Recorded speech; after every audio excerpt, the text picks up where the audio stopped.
Olá, seja bem-vindo e seja bem-vinda. Hoje nós vamos aprender a montar uma tabela de distribuição de frequência. A análise de dados numéricos de uma amostra é facilitada pela representação dos dados em uma tabela ou em um gráfico. Para isso, os elementos da amostra são separados em classes, que são subconjuntos disjuntos da amostra.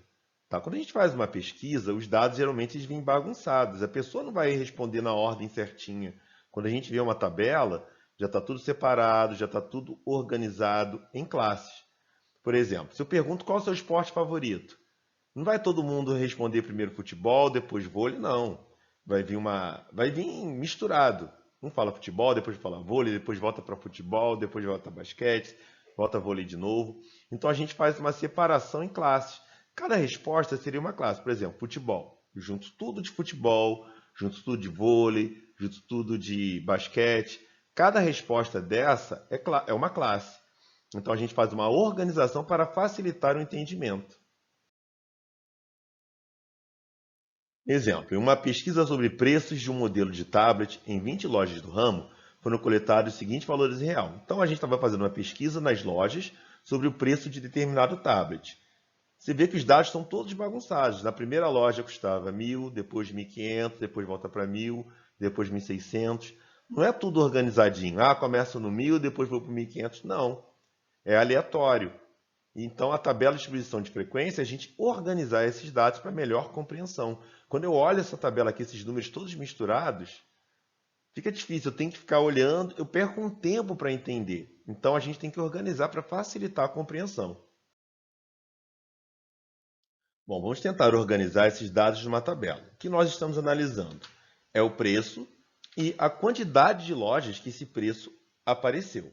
Então, o primeiro preço que apareceu aí foi o 1.000. Então vamos colocar aqui o 1.000 e vamos contar. A gente vai riscar aqui, fica mais fácil depois para a gente não estar repetindo o valor. Então o 1.000 apareceu 1, 2, 3, 4, 5, 6. Então o 1.000 apareceu 6 vezes. Depois a gente tem o 1.500. 1, 2, 3, 4. Então 1.500 apareceu 4 vezes.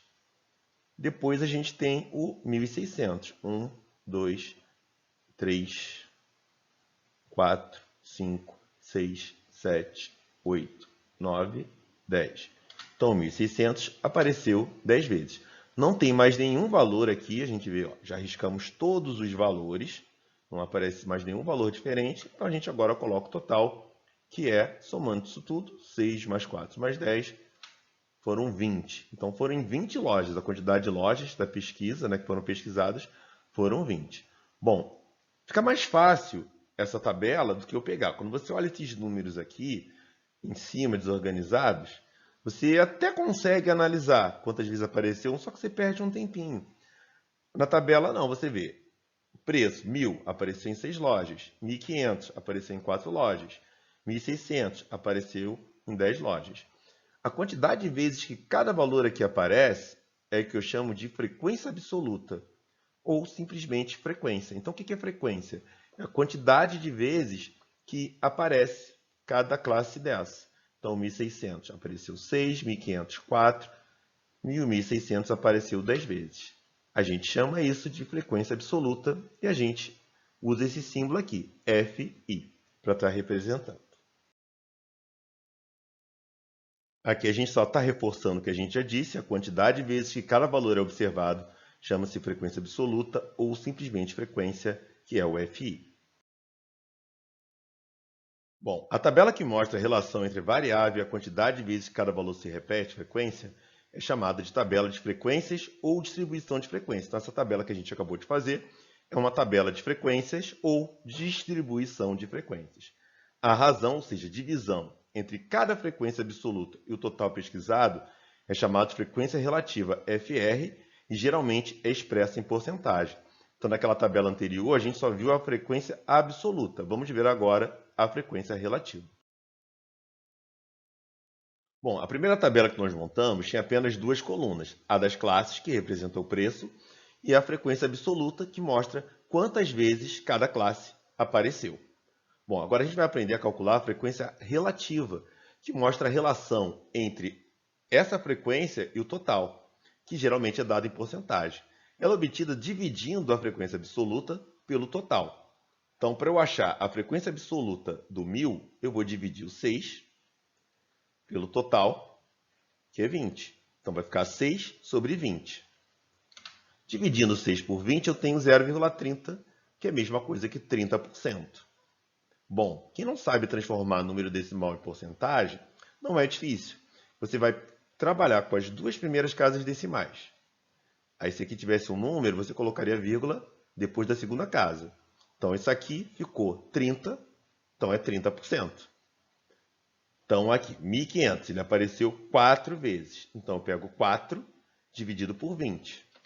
4 sobre 20 dá 0,20. Mesma coisa, eu conto uma, duas casas, então a vírgula ficaria aqui, ó. Minha porcentagem, pega essas duas primeiras casas, 20%. Mesma coisa, 1.600, apareceu 10 vezes, então eu vou pegar 10 sobre 20, dá 0,50. De novo, as duas primeiras casas, 50%. Somando 30% mais 20% mais 50%, eu tenho o total, que é 100%. Então, a frequência relativa, ela facilita ainda mais o entendimento. Porque aqui eu vejo quantas vezes apareceu, ele complementa nessa informação. O 1000, preço de R$ 1.000 do tablet. Apareceu 6 vezes, isso representa 30%. 1.500 apareceu 4 vezes, representa 20%. 1.600 apareceu 10 vezes, isso representa 50%. Então, facilita muito mais o entendimento. Quando você olha essa tabela, fica bem mais simples você ver. Bom, aquela tabela saiu muito redondinha, os números muito simplesinhos. Então, para principalmente meus alunos depois não ficarem reclamando que eu botei um exemplo tranquilo e peço para eles coisas mais complicadas, então vamos com um exemplo que não dá números tão redondinhos. Bom, os salários mensais em reais dos funcionários de uma empresa são. Então aqui está tudo bagunçado e a gente vai elaborar uma tabela de distribuição de frequência com os dados acima. Então vamos organizar essa bagaça aí. Bom, a minha tabela de distribuição de frequências ela vai ter sempre 3 colunas. A primeira coluna é da minha variável, que é o salário. A segunda coluna da frequência absoluta e a terceira coluna da frequência relativa. Não sei quantas linhas, né? Aqui, né, no caso, eu sei porque eu já fiz esse exercício. Mas aí a gente vai fazendo as linhas depois de acordo com quantas classes aparecem. Primeira classe, 1260. É bom a gente colocar para ficar mais organizado em ordem crescente de valores. Aqui, por coincidência, já está em ordem crescente. Mas quando não tiver, a gente vai colocando do menor para o maior aqui. Fica bem mais organizado. Então, 1260 apareceu uma, duas vezes. Então, a frequência absoluta do 1260 é 2 vezes. Depois, o próximo é o 2400. Apareceu uma, duas, três e só. Então, 2400 apareceu 3 vezes. Depois está o 2700, na ordem crescente é ele mesmo. Uma, duas, três, 4, 5, 6. Então, 2.700 apareceu 6 vezes. Depois vem o 3.600. Uma,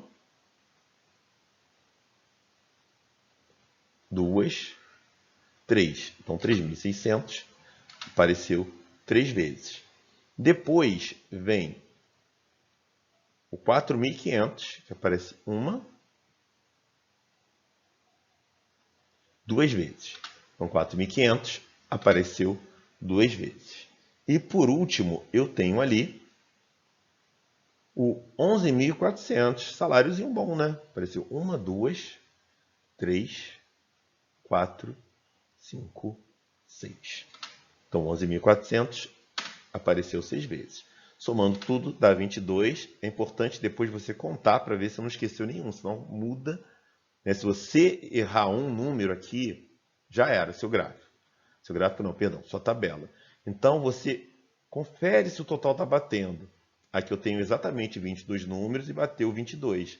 Então, eu não esqueci ninguém. Por isso que eu vou marcando. Aqui tem a facilidade de marcar cada um de uma cor. Aí fica depois até melhor para você contar. Mas você pode circular, fazer de um jeito para diferenciar. Mas não esquece de conferir se esse total está batendo. Porque se você errar um, errar o total, a sua frequência relativa vai dar tudo errado. Ok? Então vamos lá. Então a frequência relativa, a gente obtém ela fazendo a divisão da frequência absoluta. Então aqui a primeira, eu vou dividir 2 pelo total, que é 22. Eu vou dividir todo mundo então por 22. 2 dividido por 22 dá esse número aqui. Uma boa aproximação é a gente trabalhar com 4 casas decimais. Então a gente vai aprender aqui, vamos lembrar um pouquinho do arredondamento. Bom, eu estou trabalhando aqui com 4 casas decimais. Então vai sumir daqui para frente. Bom, eu excluí, ó, o primeiro que apareceu depois da quarta casa, né, a quinta casa, é o 0. Qual é a regra? Até 4, eu mantenho esse último aqui, ó, mantenho um 9. Se esse aqui fosse de 5 em diante, aí eu teria que aumentar. Aí eu aumentaria isso aqui, aí esse 0,9 viraria 10. A gente aumenta mais 1. Então, como aqui é 0, então até 4 você mantém a última. De 5 em diante você aumenta. E a porcentagem eu pego, ó, a vírgula fica aqui, ó, na segunda casa. Primeira casa, segunda casa, a vírgula ficou aqui. Então, 0,9, 0,9. Então, dá 9,09%. Bom, aí você vai aproveitar aonde já apareceu o 2, que é para não fazer a mesma conta de novo. Ele apareceu aqui. Então, a gente repete isso aqui, para a gente não precisar fazer o mesmo cálculo mais de uma vez. Então, aqui agora vamos para o 2.400. Ele apareceu 3 vezes, então vou pegar 3 pelo total, que é 22. Vai ser sempre por 22 aqui. Então, 3 sobre 22 de novo. Vamos trabalhar com 4 casas. Então, aqui, ó. Primeiro fora foi o 6. Ó, o que eu falei? Até 4 mantém. A partir de 5 aumenta. Então, como aqui é 6, esse 3 vai virar 4. Então, a gente arredondou 0,1364. E a vírgula fica depois da segunda casa. Então, 13,64%. Vamos ver se o 3 apareceu de novo? Apareceu. Ele apareceu aqui. Então, a gente repete essa conta aqui. E o 2.700 apareceu 6 vezes. Então, vou dividir 6 por 22. Dá esse 0, 27, 27, 27. De novo, a gente está trabalhando com 4 casas, que é um bom arredondamento. Então, vou dividir aqui. Dividir não, perdão. Eu vou olhar o primeiro fora, que foi o 2. Então, lembrando, até 4 eu mantenho. Então, 2 eu vou manter. Vou manter o 7. Então, 0,27, 27. Vírgula aqui, depois da segunda casa, 27,27%. Ele repetiu aqui. Então, a gente copia de novo. Somando essas porcentagens aqui, eu tenho um total de 100%. Ok? Eu fiz um arredondamento de 4 casas para facilitar, para ficar mais próximo. Quando a gente está trabalhando com arredondamento, pode ser que não dê 100% certinho. Mas é assim, dá 99,9, 100,01, então é um nível aceitável. Pode acontecer isso, dependendo da sua aproximação. Aqui eu usei 4 casas, bateu certinho 100%. Valeu, gente? É isso aí. Até a próxima.